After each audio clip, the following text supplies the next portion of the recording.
ಕರ್ನಾಟಕದ ರಾಜಕೀಯ ಇತಿಹಾಸದಲ್ಲಿ ಇದು ಸುವರ್ಣ ಅಕ್ಷರಗಳಿಂದ ಬರೆದಿಡಬೇಕಾದ ದಿನ.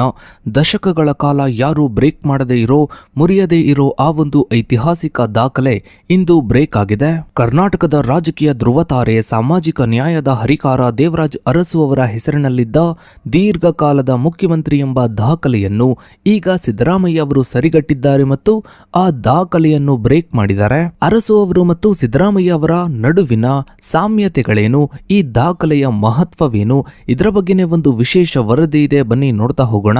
ಸ್ನೇಹಿತರೆ, ಕರ್ನಾಟಕದ ರಾಜಕೀಯ ಇತಿಹಾಸದಲ್ಲಿ ಮುಖ್ಯಮಂತ್ರಿ ಹುದ್ದೆಯು ಕೇವಲ ಅಧಿಕಾರ ಕೇಂದ್ರವಲ್ಲ, ಬದಲಾಗಿ ಇದು ರಾಜ್ಯದ ಸಾಮಾಜಿಕ ಮತ್ತು ಆರ್ಥಿಕ ಸಂರಚನೆಯನ್ನು ರೂಪಿಸುವ ಪ್ರಬಲ ಸಾಧನವಾಗಿದೆ. ಈ ಸ್ಥಾನವನ್ನ ಅಲಂಕರಿಸಿದ ಅನೇಕ ನಾಯಕರಲ್ಲಿ ದೇವರಾಜ್ ಅರಸು ಅವರು ಮತ್ತು ಸಿದ್ದರಾಮಯ್ಯ ಅವರು ತಮ್ಮದೇ ಆದ ವಿಶಿಷ್ಟ ಛಾಪು ಮೂಡಿಸಿದ್ದಾರೆ. 2026ರ ಜನವರಿ ತಿಂಗಳು ಕರ್ನಾಟಕದ ರಾಜಕೀಯ ಇತಿಹಾಸದಲ್ಲಿ ಒಂದು ಅಪರೂಪದ ಮೈಲುಗಲ್ಲಿಗೆ ಸಾಕ್ಷಿಯಾಯಿತು. ಸುಮಾರು 4 ದಶಕಗಳ ಕಾಲ ಅಜೇಯವಾಗಿದ್ದ ದೇವರಾಜ್ ಅರಸು ಅವರ ಸುದೀರ್ಘ ಕಾಲದ ಮುಖ್ಯಮಂತ್ರಿ ಎಂಬ ದಾಖಲೆಯನ್ನು ಈಗಿನ ಮುಖ್ಯಮಂತ್ರಿ ಸಿದ್ದರಾಮಯ್ಯ ಅವರು ಸರಿಗಟ್ಟಿದ್ರು ಮತ್ತು ಬ್ರೇಕ್ ಮಾಡಿದ್ರು. ಈ ಐತಿಹಾಸಿಕ ಸಂದರ್ಭವು ಕೇವಲ ಅಂಕಿ ಅಂಶಗಳ ಆಟವಲ್ಲ, ಇದು ರಾಜ್ಯದ ಅಹಿಂದ ಚಳುವಳಿಯ ನಿರಂತರತೆ ಮತ್ತು ಸಾಮಾಜಿಕ ನ್ಯಾಯದ ಸಿದ್ಧಾಂತದ ವಿಜಯವನ್ನ ಪ್ರತಿಬಿಂಬಿಸುತ್ತದೆ. 1956ರಲ್ಲಿ ಮೈಸೂರು ರಾಜ್ಯದ ಏಕೀಕರಣವಾದ ನಂತರ ಕರ್ನಾಟಕದ ರಾಜಕೀಯವು ಅನೇಕ ಏರಿಳಿತಗಳನ್ನು ಕಂಡಿದೆ. ಜಾತಿ ಸಮೀಕರಣಗಳು, ಪಕ್ಷಾಂತರಗಳು ಮತ್ತು ಕೇಂದ್ರ ನಾಯಕತ್ವದ ಪ್ರಭಾವದಿಂದಾಗಿ ಅನೇಕ ಮುಖ್ಯಮಂತ್ರಿಗಳು ತಮ್ಮ ಪೂರ್ಣಾವಧಿಯನ್ನ ಪೂರೈಸಲು ಸಾಧ್ಯವಾಗಿರಲಿಲ್ಲ.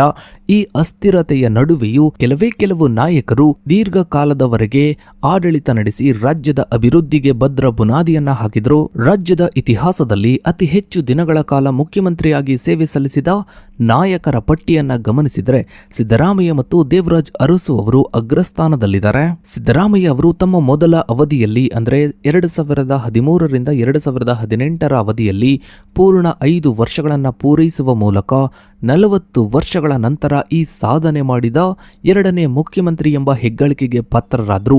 ದೇವರಾಜ್ ಅರಸು ಅವರು 1972ರಿಂದ 1977ರವರೆಗೆ ಪೂರ್ಣ ಅವಧಿ ಪೂರೈಸಿದ ಮೊದಲ ನಾಯಕರಾಗಿದ್ದರು. ದೇವರಾಜ್ ಅರಸು ಅವರ ಆಡಳಿತವು ಕರ್ನಾಟಕದ ಪಾಲಿಗೆ ಒಂದು ನಿಶ್ಶಬ್ದ ಕ್ರಾಂತಿಯಾಗಿತ್ತು. 1970ರ ದಶಕದ ಆರಂಭದಲ್ಲಿ ಇವರು ಅಧಿಕಾರಕ್ಕೆ ಬಂದಾಗ ರಾಜ್ಯದ ರಾಜಕಾರಣವು ಪ್ರಬಲ ಭೂಮಾಲೀಕ ಜಾತಿಗಳ ಹಿಡಿತದಲ್ಲಿತ್ತು. ಅರಸು ಅವರು ಈ ಹಿಡಿತವನ್ನ ಸಡಿಲಗೊಳಿಸಲು ಅಹಿಂದ ವರ್ಗಗಳ ಸಂಘಟನೆಗೆ ಮುಂದಾದರು. ಅರಸು ಅವರ ಅತ್ಯಂತ ದೊಡ್ಡ ಕೊಡುಗೆ ಎಂದರೆ 1974ರ ಭೂ ಸುಧಾರಣಾ ಕಾಯ್ದೆ. ಉಳುವವನೇ ಭೂಮಿಯ ಒಡೆಯ ಎಂಬ ಘೋಷಣೆಯಡಿ ಇವರು ಸಾವಿರಾರು ಎಕರೆ ಭೂಮಿಯನ್ನು ಗೇಣಿದಾರರಿಗೆ ಮತ್ತು ದಲಿತರಿಗೆ ಹಂಚಿದ್ರು. ಇದು ಕೇವಲ ಆರ್ಥಿಕ ಸುಧಾರಣೆಯಾಗಿರದೆ ಸಾಮಾಜಿಕ ಶ್ರೇಣೀಕೃತ ವ್ಯವಸ್ಥೆಯ ಮೇಲಿನ ದೊಡ್ಡ ಪ್ರಹಾರವಾಗಿತ್ತು. ಹಾವನೂರು ಆಯೋಗದ ಮೂಲಕ ಹಿಂದುಳಿದ ವರ್ಗಗಳಿಗೆ ಮೀಸಲಾತಿಯನ್ನು ಜಾರಿಗೆ ತಂದದ್ದು ಅರಸು ಅವರ ಮತ್ತೊಂದು ಸಾಹಸಿಕ ನಿರ್ಧಾರವಾಗಿತ್ತು. ಅರಸು ಅವರು ಮೈಸೂರು ಜಿಲ್ಲೆಯ ಹುಣಸೂರು ವಿಧಾನಸಭಾ ಕ್ಷೇತ್ರವನ್ನ ಪ್ರತಿನಿಧಿಸ್ತಾ ಇದ್ರು ಮತ್ತು ತೀರಾ ಸಣ್ಣ ಜನಸಂಖ್ಯೆ ಹೊಂದಿದ್ದ ಅರಸು ಸಮುದಾಯಕ್ಕೆ ಸೇರಿದ್ರು. ಇಡೀ ರಾಜ್ಯದ ಕೆಳವರ್ಗದ ಜನರ ಧ್ವನಿಯಾಗಿದ್ರು. ಅರಸು ಅವರ ಮೊದಲ ಅವಧಿಯು 1972ರ ಮಾರ್ಚ್ 20ರಿಂದ 1977ರ ಡಿಸೆಂಬರ್ 31ರವರೆಗೆ ನಡೆಯಿತು. ನಂತರ ರಾಷ್ಟ್ರಪತಿ ಆಳ್ವಿಕೆಯ ಅಲ್ಪ ವಿರಾಮದ ಬಳಿಕ 1978ರ ಫೆಬ್ರವರಿ 28ರಂದು ಪುನಃ ಅಧಿಕಾರಕ್ಕೆ ಬಂದು 1980ರ ಜನವರಿ 7ರವರೆಗೆ ಮುಖ್ಯಮಂತ್ರಿಯಾಗಿದ್ದರು. ಈ 2 ಅವಧಿಗಳ ಒಟ್ಟು ದಿನಗಳು 2792 ದಿನಗಳಾಗಿತ್ತು. ಇದು ದಶಕಗಳ ಕಾಲ ಮುರಿಯದ ದಾಖಲೆಯಾಗಿ ಉಳಿದಿತ್ತು. ಸಿದ್ದರಾಮಯ್ಯ ಅವರ ರಾಜಕೀಯ ಜೀವನವು ಜನತಾ ಪರಿವಾರದ ಸಮಾಜವಾದಿ ಸಿದ್ಧಾಂತದೊಂದಿಗೆ ಆರಂಭವಾಯಿತು. ಹಿರಿಯ ವಕೀಲರಾದ ನಂಜುಂಡಸ್ವಾಮಿಯವರ ಪ್ರೇರಣೆಯಿಂದ ರಾಜಕೀಯಕ್ಕೆ ಬಂದ ಸಿದ್ದರಾಮಯ್ಯ ಮೈಸೂರು ತಾಲೂಕು ಬೋರ್ಡು ಸದಸ್ಯರಾಗಿ ತಮ್ಮ ಪಯಣವನ್ನ ಆರಂಭಿಸಿದರು. ನಂತರ ಶಾಸಕರಾಗಿ, ಮಂತ್ರಿಯಾಗಿ, ಉಪಮುಖ್ಯಮಂತ್ರಿಯಾಗಿ ಮತ್ತು ವಿರೋಧ ಪಕ್ಷದ ನಾಯಕರಾಗಿ ವಿವಿಧ ಜವಾಬ್ದಾರಿಗಳನ್ನ ನಿಭಾಯಿಸಿದರು. 2006ರಲ್ಲಿ ಕಾಂಗ್ರೆಸ್ ಪಕ್ಷಕ್ಕೆ ಸೇರಿದ ಸಿದ್ದರಾಮಯ್ಯ ಅರಸು ಅವರು ಹಾಕಿಕೊಟ್ಟ ಅಹಿಂದ ಸಿದ್ಧಾಂತಕ್ಕೆ ಹೊಸ ರೂಪವನ್ನ ನೀಡಿದ್ರು.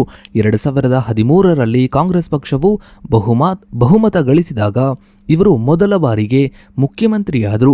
ಇವರ ಮೊದಲ ಅವಧಿಯಲ್ಲಿ ಭಾಗ್ಯ ಯೋಜನೆಗಳ ಮೂಲಕ ಜನಪ್ರಿಯವಾಯಿತು. ಹಸಿವು ಮುಕ್ತ ಕರ್ನಾಟಕಕ್ಕಾಗಿ ಜಾರಿಗೆ ತಂದ ಅನ್ನಭಾಗ್ಯ ಯೋಜನೆಯು ಲಕ್ಷಾಂತರ ಬಡ ಕುಟುಂಬಗಳಿಗೆ ಆಸರೆಯಾಯಿತು. 2018ರ ಚುನಾವಣೆಯಲ್ಲಿ ಕಾಂಗ್ರೆಸ್ ಪೂರ್ಣ ಬಹುಮತವನ್ನ ಕಳೆದುಕೊಂಡರೂ ಸಿದ್ದರಾಮಯ್ಯ ಅವರ ಪ್ರಭಾವ ಕುಗ್ಗಲಿಲ್ಲ. 2023ರ ಚುನಾವಣೆಯಲ್ಲಿ ಕಾಂಗ್ರೆಸ್ ಪಕ್ಷ ಭರ್ಜರಿ ಜಯವನ್ನ ಗಳಿಸಿದ ನಂತರ ಮೇ 20, 2023ರಂದು ಇವರು 2ನೇ ಬಾರಿಗೆ ಮುಖ್ಯಮಂತ್ರಿಯಾಗಿ ಪ್ರಮಾಣ ವಚನವನ್ನ ಸ್ವೀಕರಿಸಿದರು. 2026ರ ಆರಂಭದ ವೇಳೆಗೆ ಸಿದ್ದರಾಮಯ್ಯ ಅವರು ದೇವರಾಜ್ ಅರಸು ಅವರ ದಾಖಲೆಯ ಹತ್ತಿರಕ್ಕೆ ಬಂದಿದ್ರು. ರಾಜಕೀಯ ವಿಶ್ಲೇಷಕರು ಮತ್ತು ಅಭಿಮಾನಿಗಳು ಈ ದಿನಕ್ಕಾಗಿ ಕಾಯ್ತಾ ಇದ್ರು. ಜನವರಿ 5ರಂದು ಮೈಸೂರಿನಲ್ಲಿ ಮಾತನಾಡಿದ ಸಿದ್ದರಾಮಯ್ಯ ಅವರು ದಾಖಲೆಗಳು ಇರುವುದೇ ಮುರಿಯುವುದಕ್ಕೆ ಎಂದು ಆತ್ಮವಿಶ್ವಾಸದಿಂದ ನೋಡಿದ್ರು. ವಿರಾಟ್ ಕೊಹ್ಲಿ ಅವರು, ಸಚಿನ್ ತೆಂಡೂಲ್ಕರ್ ಅವರ ದಾಖಲೆಗಳನ್ನ ಮುರಿದ ಉದಾಹರಣೆಗಳನ್ನ ಎಕ್ಸಾಂಪಲ್ಗಳನ್ನ ನೀಡಿ ತಮ್ಮ ಸಾಧನೆಯನ್ನ ಸರಳವಾಗಿ ಬಣ್ಣಿಸಿದರು. ಜನವರಿ 6, 2026 ಸಿದ್ದರಾಮಯ್ಯ ಅವರು ಮುಖ್ಯಮಂತ್ರಿಯಾಗಿ 7 ವರ್ಷ ಮತ್ತು 236 ದಿನಗಳನ್ನು ಪೂರೈಸುವ ಮೂಲಕ ದೇವರಾಜ್ ಅರಸು ಅವರ ದಾಖಲೆಯನ್ನ ಸರಿಗಟ್ಟಿದ್ರು. ಜನವರಿ 7, 2026 ಸಿದ್ದರಾಮಯ್ಯ ಅವರು 2793 ದಿನಗಳನ್ನು ಪೂರೈಸುವ ಮೂಲಕ ಕರ್ನಾಟಕದ ಇತಿಹಾಸದಲ್ಲಿ ಅತಿ ಹೆಚ್ಚು ಕಾಲ ಮುಖ್ಯಮಂತ್ರಿಯಾಗಿ ಆಡಳಿತ ನಡೆಸಿದ ಏಕೈಕ ನಾಯಕ ಎಂಬ ಐತಿಹಾಸಿಕ ದಾಖಲೆಯನ್ನೇ ಬರೆದರು. ಈ ಸಂದರ್ಭದಲ್ಲಿ ಮೈಸೂರಿನ ತಮ್ಮ ನಿವಾಸದ ಬಳಿ ಅಭಿಮಾನಿಗಳೊಂದಿಗೆ ಸಂಭ್ರಮಿಸಿದ ಇವರು ಈ ಯಶಸ್ಸನ್ನ ಜನತೆಯ ಆಶೀರ್ವಾದಕ್ಕೆ ಅರ್ಪಿಸಿದರು. ದೇವರಾಜ್ ಅರಸು ಅವರಂತೆ ಸಿದ್ದರಾಮಯ್ಯ ಅವರು ಕೂಡ ಮೈಸೂರು ಜಿಲ್ಲೆಯವರಾಗಿರೋದೇ ಒಂದು ಕಾಕತಾಳೀಯ ಮತ್ತು ವಿಶೇಷ ಸಂಗತಿಯಾಗಿದೆ. ಇನ್ನು ಸಿದ್ದರಾಮಯ್ಯ ಅವರ ರಾಜಕೀಯ ಜೀವನದ ಮತ್ತೊಂದು ಮಹತ್ವದ ಸಾಧನೆ ಎಂದರೆ ಇವರು ಮಂಡಿಸಿರುವ ರಾಜ್ಯ ಬಜೆಟ್ಗಳ ಸಂಖ್ಯೆ. ಹಣಕಾಸು ಸಚಿವರಾಗಿ ದೀರ್ಘಕಾಲದ ಅನುಭವ ಹೊಂದಿರುವ ಸಿದ್ದರಾಮಯ್ಯ ಕರ್ನಾಟಕದ ಆರ್ಥಿಕತೆಯನ್ನು ಸಮರ್ಥವಾಗಿ ನಿಭಾಯಿಸಿದ್ದಾರೆ. ದಾಖಲೆ ಮುರಿದ ಸಮಯದಲ್ಲಿ ಇವರು ಈಗಾಗಲೇ 16 ರಾಜ್ಯ ಬಜೆಟ್ಗಳನ್ನು ಮಂಡಿಸಿದ್ರು. 2025-26ನೇ ಸಾಲಿನ ಬಜೆಟ್ ಕರ್ನಾಟಕದ ಇತಿಹಾಸದಲ್ಲೇ ಮೊದಲ ಬಾರಿಗೆ 4 ಲಕ್ಷ ಕೋಟಿ ರೂಪಾಯಿಗಳ ಗಡಿಯನ್ನು ದಾಟಿತ್ತು. ಮಾರ್ಚ್ 2026ರಲ್ಲಿ ಇವರು ತಮ್ಮ 17ನೇ ಬಜೆಟ್ ಮಂಡಿಸಲು ಸಿದ್ಧತೆಯನ್ನ ನಡೆಸ್ತಾ ಇದ್ದಾರೆ. ಇದು ಭಾರತದ ಯಾವುದೇ ರಾಜ್ಯದ ಮುಖ್ಯಮಂತ್ರಿಯೊಬ್ಬರು ಮಂಡಿಸಿದ ಗರಿಷ್ಠ ಸಂಖ್ಯೆಯ ಬಜೆಟ್ಗಳಲ್ಲಿ ಒಂದಾಗಿದೆ. ಇನ್ನು ಪರಿಶಿಷ್ಟ ಜಾತಿ ಮತ್ತು ಪರಿಶಿಷ್ಟ ಪಂಗಡಗಳ ಜನಸಂಖ್ಯೆಗೆ ಅನುಗುಣವಾಗಿ ಬಜೆಟ್ನಲ್ಲಿ ಹಣ ಮೀಸಲಿಡುವುದನ್ನು ಕಡ್ಡಾಯಗೊಳಿಸಿದ ಭಾರತದ ಮೊದಲ ರಾಜ್ಯ ಕರ್ನಾಟಕವಾಯಿತು. ಇನ್ನು ಶಕ್ತಿ ಯೋಜನೆ, ಗೃಹಲಕ್ಷ್ಮಿ ಯೋಜನೆ, ಗೃಹಜ್ಯೋತಿ ಯೋಜನೆ ಮತ್ತು ಅನ್ನಭಾಗ್ಯ ಮತ್ತು ಯುವ ನಿಧಿ ಯೋಜನೆಗಳು ಮುಖ್ಯಮಂತ್ರಿಯವರ 2ನೇ ಅವಧಿಯ ಸಾಧನೆಗಳಾಗಿವೆ. ಅರಸು ಮತ್ತು ಸಿದ್ದರಾಮಯ್ಯ ಇಬ್ಬರು ಹಿಂದುಳಿದ ವರ್ಗಗಳ ನಾಯಕರು ಮತ್ತು ಮೈಸೂರಿನ ಮಣ್ಣಿನ ಪುತ್ರರು. ಇಬ್ಬರು ಕೂಡ ಸಮಾಜದ ಕೊನೆಯ ಮನುಷ್ಯನಿಗೆ ಸರ್ಕಾರದ ಸೌಲಭ್ಯಗಳು ತಲುಪಬೇಕು ಎಂಬ ಸಿದ್ಧಾಂತವನ್ನ ಹೊಂದಿದವರು. ಆದರೆ ಅರಸು ಅವರು ಅಧಿಕಾರ ನಡೆಸಿದ ಕಾಲಘಟ್ಟ ಮತ್ತು ಸಿದ್ದರಾಮಯ್ಯ ಅವರ ಕಾಲಘಟ್ಟಗಳ ನಡುವೆ ಕೆಲವು ವ್ಯತ್ಯಾಸಗಳಿವೆ. ಸಿದ್ದರಾಮಯ್ಯ ಅವರೇ ಹೇಳಿದಂತೆ ದೇವರಾಜ್ ಅರಸು ಅವರು ಆರ್ಥಿಕವಾಗಿ ಪ್ರಬಲವಾಗಿದ್ದ ಅರಸು ಜನಾಂಗಕ್ಕೆ ಸೇರಿದವರಾಗಿದ್ದರು. ಆದರೆ ಅಲ್ಪಸಂಖ್ಯಾತ ಸಮುದಾಯದವರಾಗಿದ್ದರೂ ಕೂಡ ದೊಡ್ಡ ಮಟ್ಟದ ಜನಪ್ರಿಯತೆಯನ್ನ ಗಳಿಸಿದ್ರು.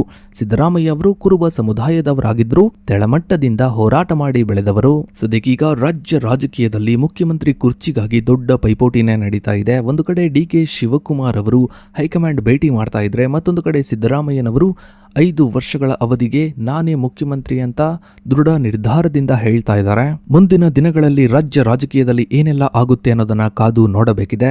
ಸೊ ಇದಾಗಿತ್ತು ಸ್ನೇಹಿತರೆ ಇವತ್ತಿನ ಈ ಒಂದು ವಿಡಿಯೋದ ಬಗ್ಗೆ ನಿಮ್ಮ ಅನಿಸಿಕೆ ಅಭಿಪ್ರಾಯಗಳನ್ನು ತಪ್ಪದೆ ಕಮೆಂಟ್ ಸೆಕ್ಷನ್ ಅಲ್ಲಿ ಕಮೆಂಟ್ ಮಾಡಿ. ಹಾಗೆ ವಿಡಿಯೋಗೊಂದು ಲೈಕ್ ಮಾಡ್ತಾ ವಿಡಿಯೋನ ಆದಷ್ಟು ಎಲ್ಲ ಕಡೆ ಶೇರ್ ಮಾಡಿ. ನೀವಿನ್ನು ನಮ್ಮ ಚಾನಲ್ಗೆ ಸಬ್ಸ್ಕ್ರೈಬ್ ಆಗಿಲ್ಲ ಅಂದ್ರೆ ಕೆಳಗಡೆ ಕಾಣ್ತಾ ಇರೋ ಸಬ್ಸ್ಕ್ರೈಬ್ ಬಟನ್ ಕ್ಲಿಕ್ ಮಾಡಿ. ಹಾಗೆ ಪಕ್ಕದಲ್ಲಿ ಕಾಣೋ ಬೆಲ್ ಐಕಾನ್ ಕೂಡ ಕ್ಲಿಕ್ ಮಾಡಿ. ಥ್ಯಾಂಕ್ಸ್.